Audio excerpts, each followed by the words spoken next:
يا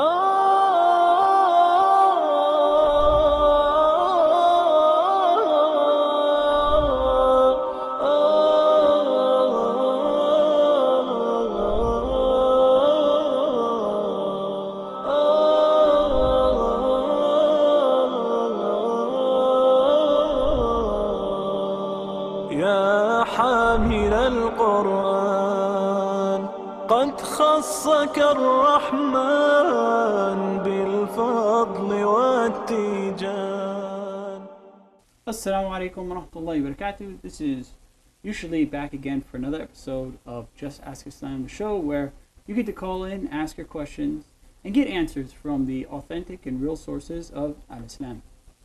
We're here today with my Shaykh and inshallah ta'ala, your Shaykh, Shaykh Jamal bin Amr. Assalamu alaikum. Wa alaikum assalam wa rahmatullahi wa barakatuh. So Shaykhna, I'm working right now to get up for our Facebook page, and we had some questions from last week. So the questions that we had last week, inshallah ta'ala, one of them was about the what do we do as a parent for the Eid, and if we could get the technicians in the back to get a wide shot on us here, inshallah ta'ala, we can see everybody in the show.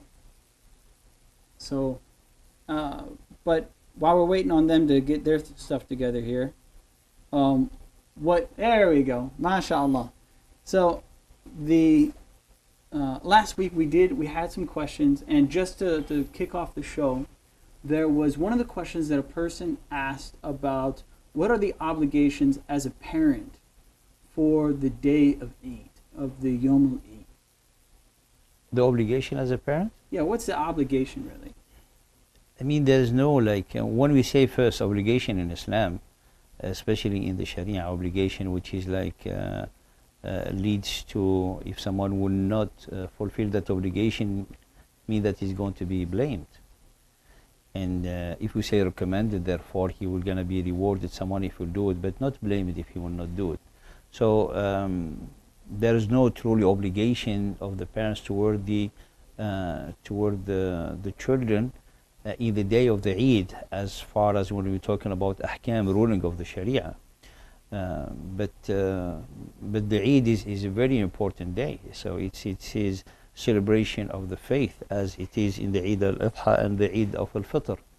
The children to be part of this Eid, because this is, the way of the education. This is the way how they live their faith. I mean, those especially great two Eids of Islam, as related to the faith, is to help the children also be part of it. And this is when someone how can be, let's say, have their soul soaked with the faith, is through this great season of celebration of the faith.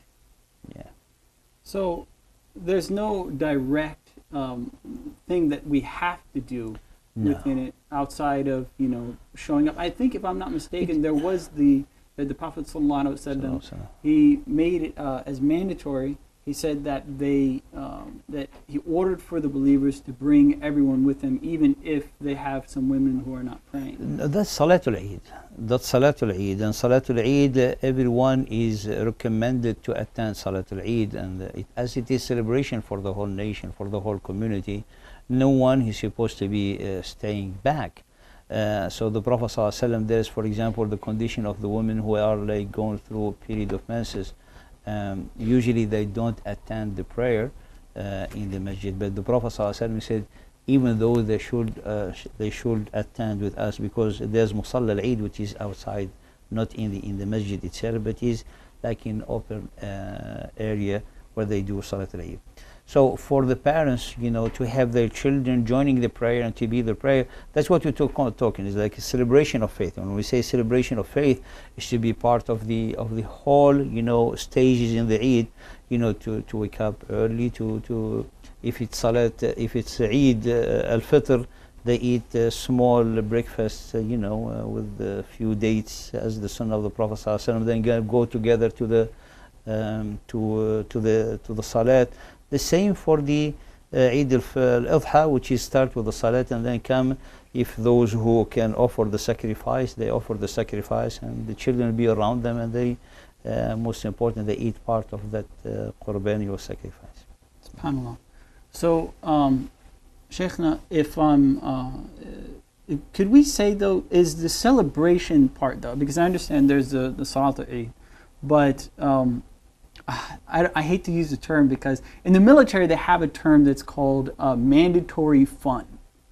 All right, is it like is it part of the action of Eid though? Like, do we have to have the celebration? I can use your own term, mandatory fun, because it is forbidden to fast on those days. It's haram, actually, forbidden to fast on the days of the Eid, because the Prophet ﷺ called these are days of aklun wa shurb, like eating and drinking, and then actually the celebration comes with a gathering and eat and share food and drink and have celebrate a great celebration. So yes, it is the fun here, the way that the Prophet ﷺ mentioned it. So when, say, for example, want to see someone is say thinking that observing fasting in that day, then we say that, no, this is haram, this is a violation, this is prohibited to do such a thing. Yeah. SubhanAllah. Yeah. So Shaykhna, we got in another question. I'm just trying to pull them up right now. And guys, if you're watching us right now, you can actually go to our Facebook page. If we could get the technicians to put it on the screen, you can go to our Facebook page at facebook.com/justaskislam.shareislam, and you can send us a message there. You can also, in the second part of our program, the third part of our program, the phone lines will open up. You can call in. So if you're watching us right now, make sure to share this video, send it out to as many people as possible. As always, you can always watch us on guideus.tv. If you have a Roku, you can download our app for the Roku. If you have a Google TV, you can download our app for the Google TV. If you have even just a smartphone, like such as this one right here, you can be watching Guidus TV by just going to your app or Play Store, download the application. It's completely free, not 99 cents, and you can be watching us completely for free. Also, like I said, the phone lines will open up so you can give us a phone call here in the second part of our program of Just Ask Islam. The phone number will be on the screen at that time. In the meantime, while I'm trying to pull everything up here on our Facebook page, I think we had another question from last week that we didn't get to answer. I'm just trying to remember exactly what it was. That they asked a question about the Eid was one of them, and forgive me, I just got to pull it up here real quick, and if I can remember, no, that's not it. How to get to it. There we go. Let's go to right here. And it looks like we actually have a message in our inbox, and you guys can send us a message there on our Facebook page. And we have I don't know if we answered this or not, but there's a question here in our inbox about, can you tell me a dua to get married? Oh yeah, that's one of the questions that. Was that from last week? Yes. Okay, so we already answered that one. I do think so. But if we can pull up the post from last week, this is our website, by the way. You can also ask your questions, and this is one of the things that I forgot about. You can also go to justaskislam.com, and people can ask their questions there, and we will pull them up for the show. Let's see if we can get just the comments on this. There it is. And the difference. Hi, what do we have as a difference in the Hijri calendar? Like if it's the second day in Mecca, but in England it will be the first. I guess the people they're asking about the Hijri calendar. What's the difference on the Hijri calendar? What is, because they're asking the question, if it's in Mecca on one day, the difference, what is the basis of the Hijri calendar, I guess that they want to ask? The Hijri calendar is the moon sighting and the you know the I mean either those who there's the administrative Hijri calendar, which is based on the calculation, and there's the Hijri calendar related to the mostly religious. So when we're talking about Ramadan, is based on the moon sighting, the visual moon sighting, and also for the Hijjah, those are the most important when we're talking about the moon sighting. And then when it comes, when it's announced or seen to be, for example, the first day of the month, which is the birth of the crescent moon, or the birth of the moon, that's will be like the differences will be the difference of the hour. So for example, here in the US, so in Mecca they are already advanced. So if they start there, so it will be like the difference of the hour, and then will be starting after them. So I mean, I don't see any. It's like the same like the days, the normal days that we have, you know, calculated with the normal calendar, and then when we have the lunar calendar, the difference of the time that will follow it. So if they have, for example, the first day started already in the for the beginning of the day, then will be after 8 hours starting the same day. Now I know this is going to be a controversial question. Yeah. But when it comes to the sighting of the moon for the months of Hajj and the months of Ramadan, Yeah. I mean, is it? Can we go completely on a the calculated or the almanac, or does it need to be a physical moon sighting? I mean, this is the age-old question. I mean the hadith of the Prophet sallallahu alaihi wasallam. I mean, قال صوموا لرؤيته وافطروا لرؤيته. Fast at the sighting of the moon, and also break your fast at the sighting of the moon. So the hadith is very clear about the moon sighting. But here there's, mashallah, I mean the scholar, that those who really defend the opinion that the calculation, of the moon is also part, let's say, they validated and justified with interpretation and some evidences.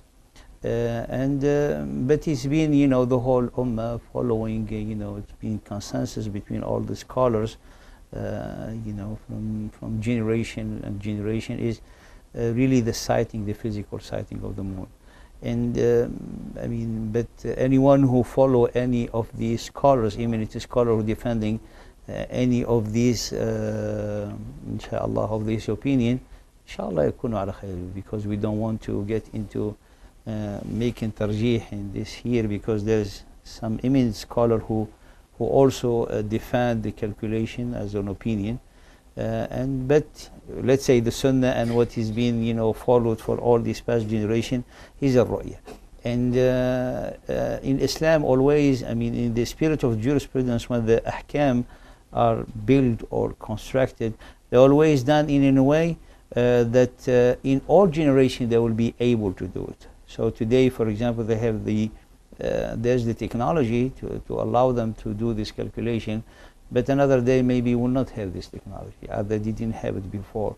So the hukum is always related to something that will be valid for all time. And when we're talking about the sighting is, for the whole ummah to see it and to kind of pull themselves off from the routine of every day, to be waiting and trying to observe the sighting of the moon. So that's also part of how waiting to be granted the gift, which is either the coming of Ramadan or of the Hijjah. Wallahu ta'ala. So we can say that the first and foremost important thing is to be together as a community. That's the most important, yeah. And that's the whole, and if we can say that that's really the entire, that's the entire objective, because if I'm not mistaken, there was at the time of the Prophet ﷺ, wasn't there a discrepancy where one of the Sahaba, he came in and he says, wait a minute, I only have, I think he said, I only have 28 or 29 days. Yes. And the Prophet ﷺ, he said to him, okay, well then celebrate Eid with us tomorrow, and then you make and then fast the next day. Yeah, because the most important thing is that we stick together as a community and as a Muslim body. And the priority will be like, as has been the Sunnah of the Prophet ﷺ, the moon sighting. And then if the opinion of the calculation make the whole ummah together and to be united on one opinion, therefore it will be like the unity, and to be all together, that will be the priority to do. So whatever opinion will be followed. MashaAllah. So Shaykhna, guys, we're going to be taking a break here, and as soon as we can, inshallah ta'ala, we're going to be coming back. We've got a whole lot more coming up right here. We're going to be opening up those phone lines. We can't wait to hear from you guys. We'll be right back right after this. Assalamu alaikum wa rahmatullahi wa barakatuh. يا حامل القرآن قد خصك الرحمن.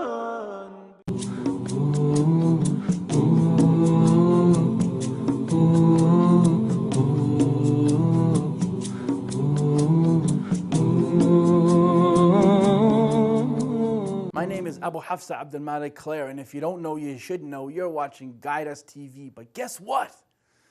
Guide Us TV is available on your phones now. It's available on your iPhone, on your iPod, on your iPad, on your Android, all over the smartphones. It is available on your App Store or your Play Store. It is FREE free. Go there, download it, install it, play it, enjoy it, and share it. And remember, get guided with Guide Us TV. Now available on your App Store, Guide Us TV. Go to your App Store today, search for Guide Us TV, download, and enjoy.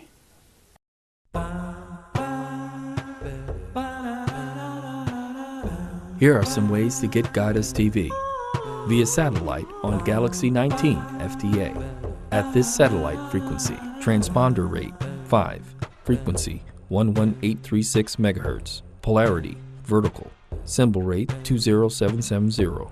FEC 3/4, channel ID, Guide US TV.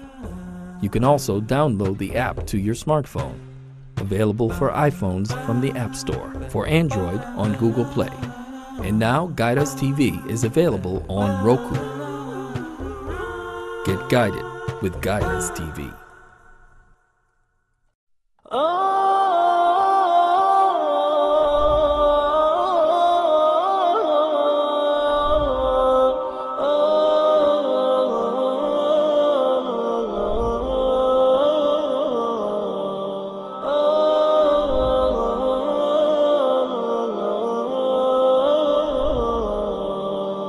يا حامل القرآن قد خصك الرحمن بالفضل والتيجان.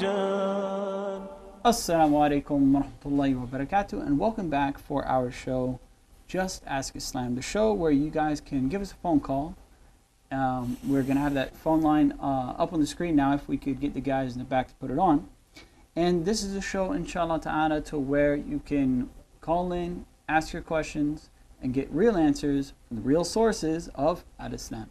Here today with us we have our special, wonderful, my teacher, and inshallah ta'ala your teacher, Sheikh Jamal bin Amr. Assalamu alaikum Wa alaikum assalam wa rahmatullahi wa barakatuh. And Jazakallah khair for being with us. Allah yahfadkum. It's my Ayakallah. pleasure. So, Sheikh, now while we're waiting on the calls to come in here, you know, once those phone lines come in, they start jamming up. Let's recap, I guess. And we covered about the Eid. And, someone in here, they have something, but it's not a question, but I wanted to give them a shout out anyways. They said, my favorite channel, Allah bless you all. Alhamdulillah. So, may Allah bless you. Dean Page, Jazakumullah khair for leaving us that comment. And guys, if you're watching us online, you can comment below and set us up. You can send us a comment or send us a message in our inbox at facebook.com/justaskislam.shareislam. It's one of the easiest ways to actually get in contact with us. As always, you can give us a phone call here on this program, and the phone number, inshallah ta'ala, is 1-800-971-1010. 4383 to where you guys can give us a phone call. And if you guys have your questions, inshallah, you can type them in on our Facebook page, or you can send them to us on in the inbox. You can always give us a phone call, inshallah ta'ala, as we are waiting on you guys to give us a phone call, inshallah, or just ask us that. So, Shaykhna, there was those questions from the last week. Then via the phone here in the comment section. Okay, so Shaykhna, we have we oftentimes we get I'm trying to remember the question when it comes to the Islamic economics. A lot of times people, they ask the question if they can, is it permissible to invest into, stocks and trades? What's the Islamic ruling in that? We have a lot of times to where people, they want to invest into something, but what about that? Is it halal, haram, or? Allah subhanahu wa ta'ala, in the Quran mentioned that what is haram is the riba. قال أحل الله البيع وحرم الربا. Allah subhanahu wa ta'ala make lawful the transaction, the selling and buying, and Allah subhanahu wa ta'ala made haram the usury, which is called today the interest. The investment in stock market is kind of transaction, so this transaction doesn't have usury. It is an investment where someone has a risk, seeking profit when he invests, and then if the stock doesn't do well, so he's going to lose. And that's the fact, the spirit. If someone invests, there's a risk of making profit, of losing. Not like the interest when someone loan, we guarantee the let's say the price of the money beforehand. Therefore, investing in the stocks, in general, there is no objection on it. Of course, with the condition that where he's going to invest or whatever, let's say project he's going to invest in must be also halal. So, for example, someone can put his investment buying stocks of corporation, for example, are selling or dealing with something prohibited in halal. In Islam, for example, the swine industry, people, those selling pork and everything, someone cannot, for example, invest in such a thing because the income of that investment is all coming from the haram. So, just to summarize, there's no objection to start to invest in the stock market, but someone with the condition to invest in something that is halal. So there's no issue in investing in it. You just need to check the of the products that the person. Yeah, and sometimes in general, it's like they make portfolio, and also you can. There's an index which is actually Islamic Portfolio Index, which is in Wall Street for sometimes, and this is made for those who, especially from the Muslim countries, who want to invest in the U.S. And then that's the portfolio has all like halal, let's say, activities for the corporate, into this portfolio.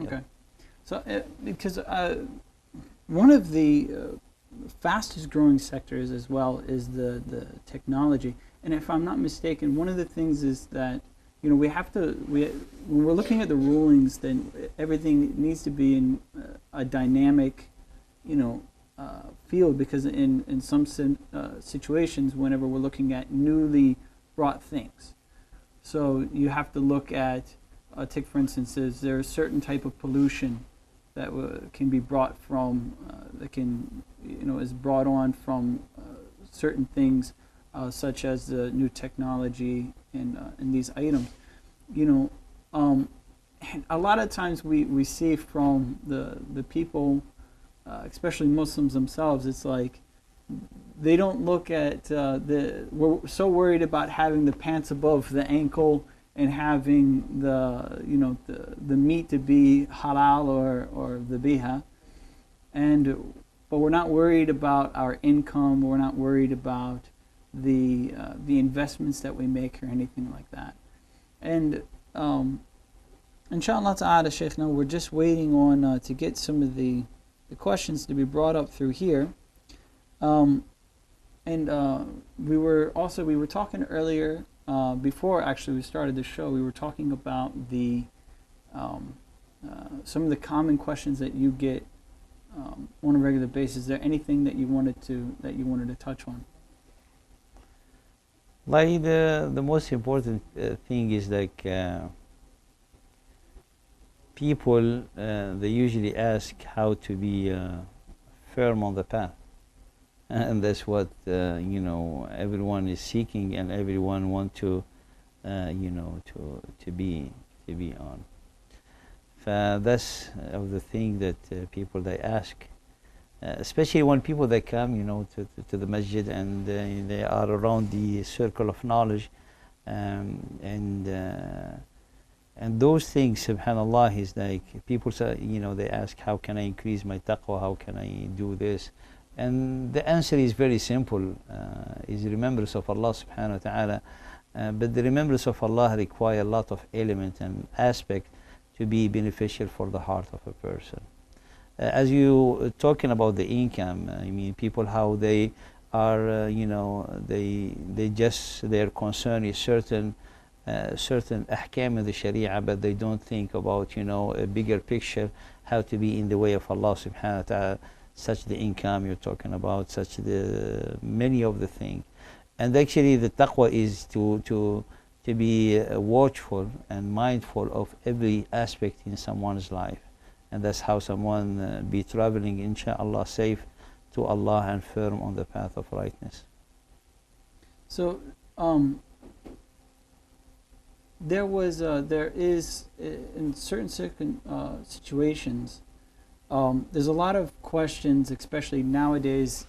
People have come up with things like they say, okay, say this 1,000 times, and Allah is going to do XYZ in your life. I mean, what's the Islamic position on? And at first, the question is knowledge. The question is knowledge. So when someone asking a question, that is in itself, the Prophet ﷺ qualified and explained, saying knowledge. When Jibreel alayhi salam came and he was asking the Prophet ﷺ the question about Islam, the Iman and Ihsan, the hadith of Jibreel, the very known hadith. And then the Prophet ﷺ, when he left, he said, do you know who was here, the visitor? They said, Allah wa Rasuluhu a'lam, Allah and His Messenger are the best to know. He said, this is Jibreel came to teach you your deen. Jibreel came to teach you your deen. And subhanallah, teaching is only was like, asking a question. Therefore, the etiquette of asking a question, as it is knowledge, someone will ask something to help him solve certain, let's say confusion, things that he can not understanding. So there's an objective in asking the question to clarify the path, to make things like clear, to increase someone's knowledge in certain field when he's traveling to Allah subhanahu wa ta'ala.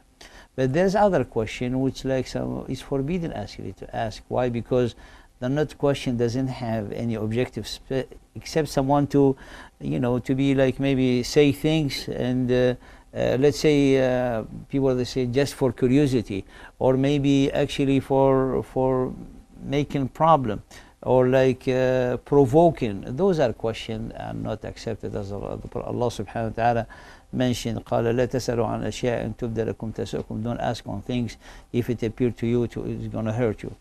And the hadith of the Prophet ﷺ, he said, don't think that Allah subhanahu wa ta'ala, Allah make for you things are haram, clear, and make things are obligatory on you. And Allah subhanahu wa ta'ala didn't mention things, not because He forget them, but Allah subhanahu wa ta'ala, He has, that's His mercy on you. So don't ask about them. What you're asking about, talking about someone, for example, being asked, if you say 100 times this one, you're going to have a check in the mail next week with $100, yes. Or even, for example, if you say Ayatul Kursi in the morning, then you're gonna start your day with a beautiful email giving you glad tidings of such, you know, fortune that you're gonna have. Such a thing is not in the spirit of Islam, or it's nothing have to do with the guidance of Islam, because the ayat of Allah subhanahu wa ta'ala, they are the words of Allah, words of guidance, words of light. Someone would read them to reflect on them, to change the person, to implement, to be implemented, but not to say, to use it as words without heart in it. So when someone used them as words, actually he used them not for the sake to understand those words or to praise or to glorify these words. He only saying these words, subhanallah, just it becomes like, you know, a recipe, writing the recipe to get something. The one who's gonna get you whatever you wish is Allah subhanahu wa ta'ala. And then when someone reads 100 times that ayah or that hadith, he's reading it 100 times and just reading it because of what he wish. There is no heart attached to what he's saying. So if the Prophet ﷺ say, if you say this 33 times, for example, Allah will give you that. It is a revelation with no doubt that is going to happen. But this is fabrication and innovation. You find the whole books people writing, if you say this number of times is going to happen to you, you're going to get this, and everything is positive. If someone will say it and nothing will happen to him, or he will have something bad that it happened to him, he's going to doubt all, not only about the names that he mentioned of Allah subhanahu wa ta'ala, but he's going to doubt all about his own faith. Therefore, there is no such a thing in the way of Allah subhanahu wa ta'ala. Our heart is attached with Allah subhanahu wa ta'ala. When we read the things, we read it, you know, to benefit from it, to implement it, and we know that's barakah in it, Allah subhanahu wa ta'ala. As the Prophet sallallahu alaihi wasallam told us about Surah Al-Fatiha. Surah Al-Fatiha is the healing from everything, except two things in one of the hadith. In one hadith, the healing of everything you wish, except two things. I mean, in two hadith is mentioned, aging and death. Aging and death. Yeah. And Sheikhna, we actually were getting another question here, almost related to that actually. The person is asking from online, and Jazakallah khair for your question.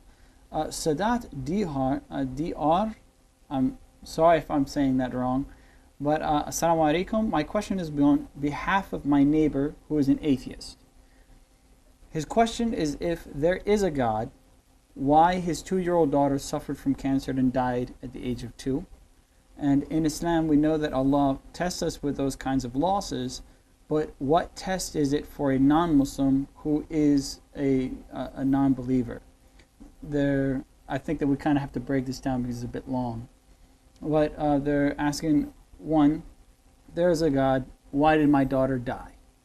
And two is that we know that Allah tests us with these, but if the person is not a Muslim, why does he have a test? Bismillah wa salatu wa salam ala Rasulullah. The person who is not a Muslim, he is also a servant of Allah. Not only the servant of Allah who accept Islam, everyone is the creation of Allah. And all of them, Allah subhanahu wa ta'ala want them to come to His path. Allah subhanahu wa ta'ala want to shower all His creation with His mercy. Therefore, everyone, Muslim and non-Muslim, they go back to Allah. All of them, they're going to stand before Allah subhanahu wa ta'ala. The trials are positive trial, because if Allah subhanahu wa ta'ala want to punish someone or to take him out of this earth, He will have done it.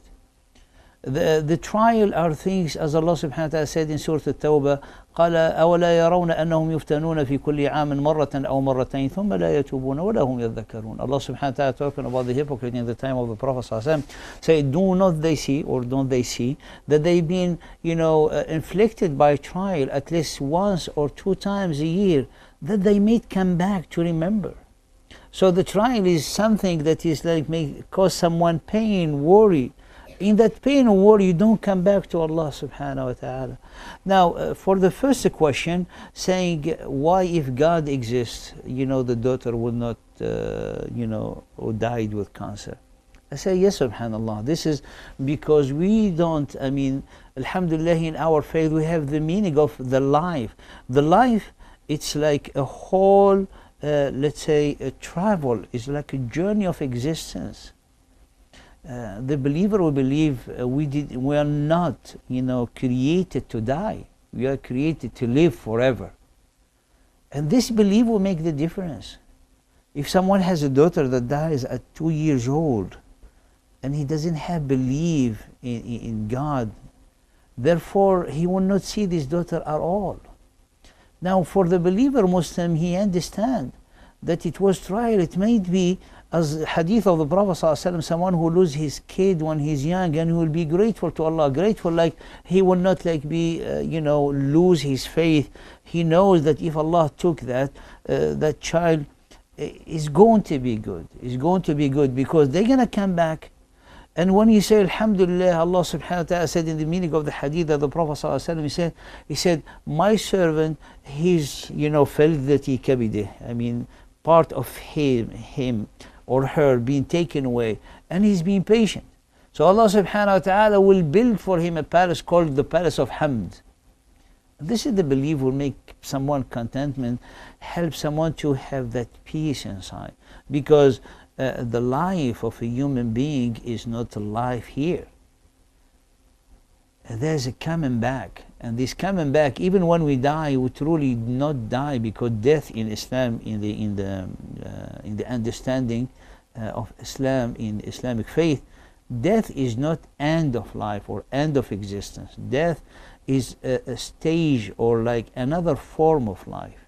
Because when we die in Islam, we have the life of the grave. And the life of the grave is a true life. We feel, we see.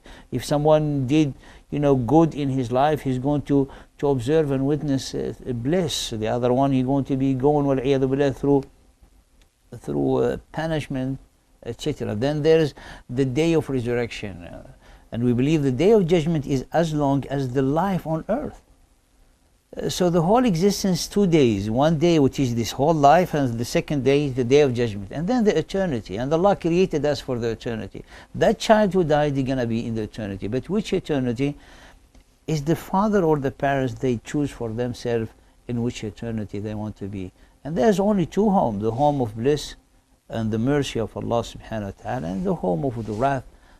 Those who only blame themselves because they neglect their own self, they neglect their own, let's say, one who created them. Wallahu ta'ala. And Allah subhanahu wa ta'ala knows best. So, Shaykhna, we have another question that comes in. Some tips to be steadfast with Salatul Fajr. Maybe someone's having some trouble to wake up. Is there any tips that you could share? Salatul Fajr is one of the tips, is to pray the witr. The witr help for someone to be ready for Fajr. To maybe try to sleep on wudu. So if someone delay the witr, he will be sleeping on wudu. To not stay late for no reason. And the most important is to ask Allah subhanahu wa ta'ala. Have the determination, the sincerity, and ask Allah subhanahu wa ta'ala to help him. And insha'Allah ta'ala, before adhan or the time of the adhan, the eyes will open, like subhanallah, waiting for the adhan. And that's here, is in the heart, is in the heart. So if someone, he'll prepare, someone, for example, if he has an early job at, to be at early in the morning, he's gonna prepare everything, right? He prepare his clothes, he gonna put the alarm. I cannot stay late because I have a job in the morning. If you do such a thing with Salat al-Fajr, then insha'Allah ta'ala will be steadfast on Salat al-Fajr. But the most important, one of the tips is to go to bed, insha'Allah, if someone will delay, to go to bed with wudu, and to do the dhikr, and the dhikr at the bed, as the Prophet ﷺ recommended it to Sayyidah Fatima radiallahu ta'ala anha, and to Ali radiallahu ta'ala anha, to say Subhanallah 33 times, Alhamdulillah 33 times, Allahu Akbar 34 times. Those will be 100 times. And to make the dua, to say, Ya Allah subhanahu wa ta'ala, help me or make me arise me back from death, because the sleep is a small death, to offer the prayer. No. SubhanAllah. Sounds like we're going to be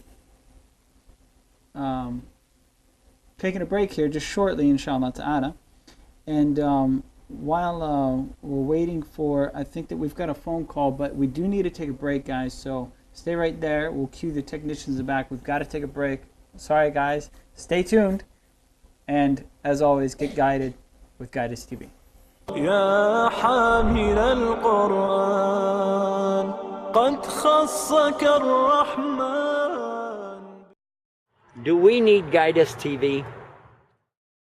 Obviously, we do need Guidance TV in order to clarify the misconceptions created by others and in order to present the correct image of Islam. So get guided by Guidance TV. Guided with Guidance TV. Assalamu alaikum wa rahmatullahi wa barakatuh, everyone. This is Omar Sulaiman, the founder of ilmflix.com and resident scholar at the Valley Ranch Islamic Center. Guidus.tv is bringing Islam to your home 24/7, 365 days a year for absolutely no cost. All they're doing is seeking the pleasure of Allah subhanahu wa ta'ala, and it's up to us to continue this great work. If you want to be a part of it, go to www.guidus.tv/donate. Jazakumullahu khairan. Wassalamu alaikum wa rahmatullahi wa barakatuh.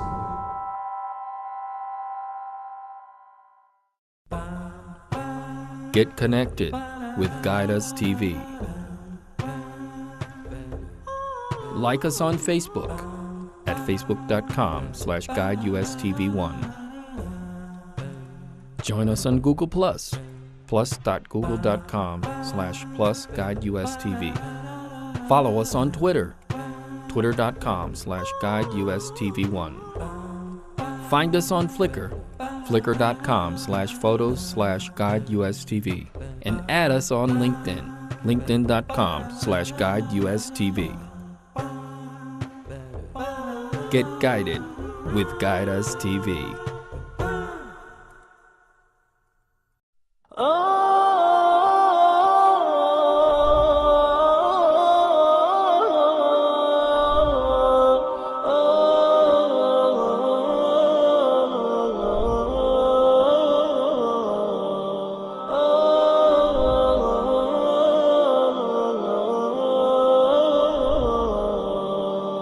يا حامل القرآن قد خصك الرحمن بالفضل والتيجان. Assalamu alaikum wa rahmatullahi wa barakatuh. This is Yusha Lee back again for Just Ask Islam, the show where you get to call in, inshallah ta'ala. We will have the phone number on the screen here. You can give us a phone call at 1-800-971-4383. This is a show, inshallah ta'ala, to where we can connect with the viewers, and you guys can give us a phone call. This is live right now. If you're watching us, unless if it says that it's recorded, it is live. We're waiting for you guys to give us a phone call, 1-800-971-4383. You can ask your questions, and inshallah ta'ala, we will try to provide the best answer that we can, inshallah ta'ala, as well as if you guys just want to call and say Assalamu alaikum, there's no problem with that, inshallah ta'ala. We are waiting for you guys to give us a phone call, and we are here with my sheikh and inshallah your sheikh, Sheikh Jamal bin Amr. Jazakumullah khair. And Sheikhna, while we're waiting for the people to call in, we tackled on the Islamic belief of death, that all of this is together in one life, that even as a previous Catholic, there was the concept of always that whomsoever would believe, that they would not die, that whomsoever believes. And whenever I accepted Islam, we got that holistic idea from that, really, that this life isn't, just, okay, you live and then you die. It's all just a one continuous life.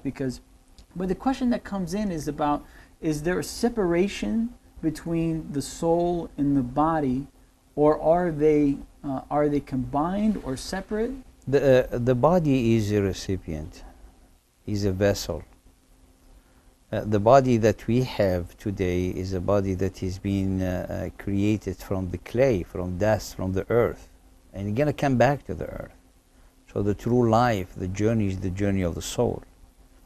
And then when you will be resurrected back, replanted, kind of someone will be replanted, as Allah subhanahu wa ta'ala talking about how the plants and the vegetation comes from the earth. This is قَالَ كَذَلِكَ تُخْرَجُونَ. This is how you come out. And as the Prophet ﷺ explained in the hadith, قال everything will degenerate, and from the body, except عجم الذنب, which is the tail of the bone, which is like that seed from which the body will come back. And then when the body, this vessel, the recipient, gets back, the soul can to dwell in it, and the soul will be in the transition phase, which is in the grave, in the dimension of the grave. Then in the eternity, there will be different bodies. Actually, the body will be like kind of image, as we have it in our belief, which, subhanallah, the face and the image, as today people, they wear different shirts, different suits in the hereafter, which is in the, inshallah, may Allah subhanahu wa ta'ala grant us and all of you paradise. It will be like someone will wear a, image, so like image, like new faces. Exactly like the faces that someone has as image, like the clothes that we have today in the closet. Yes. So the body is a vessel. That's why in the hadith of the Prophet ﷺ that Allah does not look to your image and to your appearance. Allah looks at your heart and to your deeds. That's what the journey is about. That is like the substance inside the soul who travel in these whole stages of life. SubhanAllah. So Shaykhna, we're getting a question here on the comments section of Facebook. The person is asking about visiting to places mentioned in the Quran, like the city of Madian or the nation of Ad or Thamud, or the people of the cave. That those areas that still exist today. Is it permissible to visit those areas? Allah subhanahu wa ta'ala قال قل سيروا في الأرض ثم انظروا كيف كان عاقبة المكذبين, and the other قال وانظروا كيف كان عاقبة المكذبين. Travel on the earth. So if it's travel for reflection, for pondering, for remembrance, that will be beneficial because Allah subhanahu wa ta'ala told us to do so. But the sunnah of the Prophet ﷺ to come in a place was being inflicted on it punishment from Allah subhanahu wa ta'ala, to not dwell in it, to not drink even from its wells, and to pass through it, very fast. As the Prophet ﷺ, when he was traveling and with the companion passing through Madain Salih, the places of Thamud, he even forbade them to drink from its well, and he said, wherever Allah subhanahu wa ta'ala inflicted punishment on a nation or a place, someone will look, he has to go through it in full humility and pass through it, imploring Allah subhanahu wa ta'ala rahmah, and he go, and he goes, so to visit them with the etiquette that we mentioned and with the objective, as Allah subhanahu wa ta'ala mentioned in the Quran, it will not be objection, inshallah.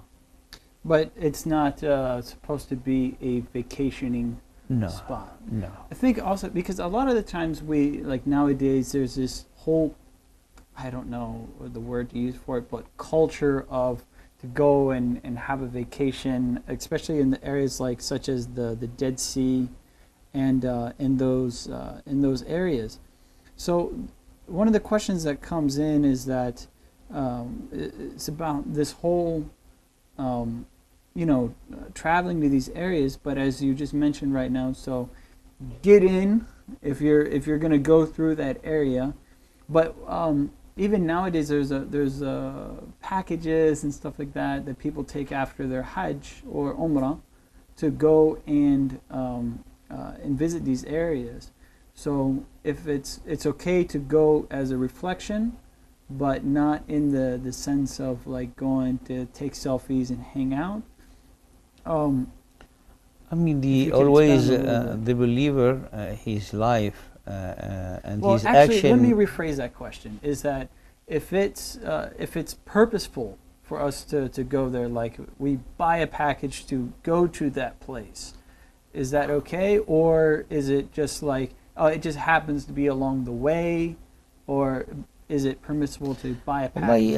It's let's say it's flexible in a way, but for someone to go, if it's, let's say, if the brother who asked the question, when we say, for example, to visit them and to go to them as a way of worship, of course is prohibited, because we cannot go for a place that to regard it as sanctuary or to regard it as holy. For us in Islam, the places of worship to travel to are three masajid: Mecca and the prophetic masjid and the Al-Aqsa.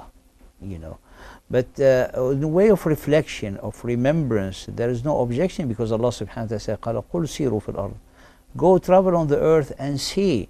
I mean, because you see people like, in their extravagance, in their, the way how they, and arrogance, subhanallah, Allah subhanahu wa ta'ala direct us to look at such lands, such places, to remind us here existed a great nation, big civilization, strong people. Where are they? It's because their arrogance, in their disbelief, their rejection, they deserve, and they earn by their own hand, the punishment of Allah subhanahu wa ta'ala. This such visit, if someone goes with this objective, is going to increase his fear from Allah, increase his humility, and that's why this objective being really in the hadith of the Prophet that I mentioned. The Prophet ﷺ lived it. He showed it to his companion with his appearance, with his face, with his action, how he's doing, prohibited them from to eat, and all of that, subhanallah, to connect ourselves with the greatness of Allah subhanahu wa ta'ala. Yeah. MashaAllah. So Sheikh, we've only got 1 minute left in the program, guys, so unfortunately we are out of time. But we are going to pin the questions that we did get. We did actually, just in the end of the program, you know how it goes. So we always get the questions in the end of the program.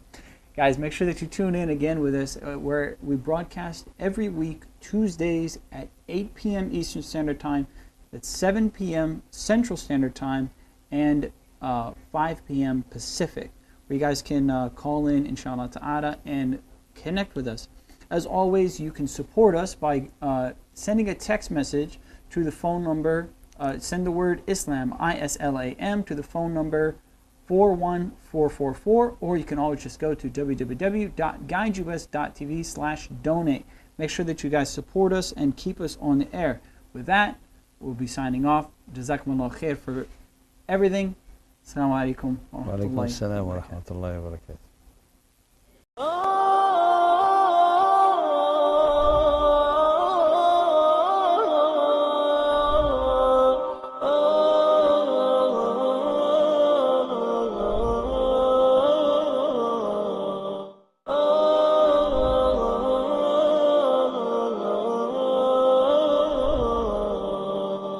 يا حامل القرآن قد خصك الرحمن بالفضل والتيجان.